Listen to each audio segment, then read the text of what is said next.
ప్రపంచ ఎయిడ్స్ దినోత్సవం సందర్భంగా చేయుత సంస్థ ఆధ్వర్యంలో కాకినాడ రోటరీ చేయుత భవన్లో ఆత్మీయ స్పర్శ కార్యక్రమాన్ని విజయవంతంగా నిర్వహించారు. సమావేశానికి చేయుత వ్యవస్థాపకులు విద్యావేత్త డాక్టర్ ఎం రవికుమార్ అధ్యక్షత వహించగా ముఖ్య అతిథిగా శ్రీలాస్య హాస్పిటల్ అధినేత డాక్టర్ త్రిమూర్తులు రాయుడు పాల్గొని ప్రసంగించారు.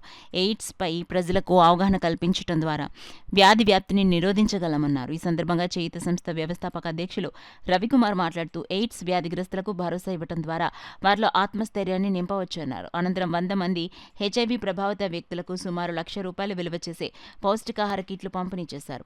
తదనంతరం చేయుత సంస్థకు సహకరిస్తున్న సభ్యులకు అధ్యక్ష కార్యదర్శులు రవికుమార్, ఆలిం కలిసి జ్ఞాపికలు అందజేసి ధన్యవాదాలు తెలుపుకున్నారు. ఈ కార్యక్రమంలో చేయుత సంస్థ కాకినాడ జిల్లా అధ్యక్షురాలు Surabhi Sharada, rotary blood bank chairman Uday Bhanu, secretary Machareddy, Neti Nageswararao, rotary club secretary Tadala Bujji Ramesh, Cheyutha సంస్థ సభ్యులు జముని బ్రదర్స్, విజయదుర్గ, పవన్, మాధవ్, సత్య, అంగడి లక్ష్మి, తేజస్వి, సత్యకీర్తి, శేషకుమారి, డేగల లక్ష్మీ ఝాన్సీ, వినిల్, వెంకీ, చేయుత భవన్ విద్యార్థులు తదితరులు పాల్గొన్నారు.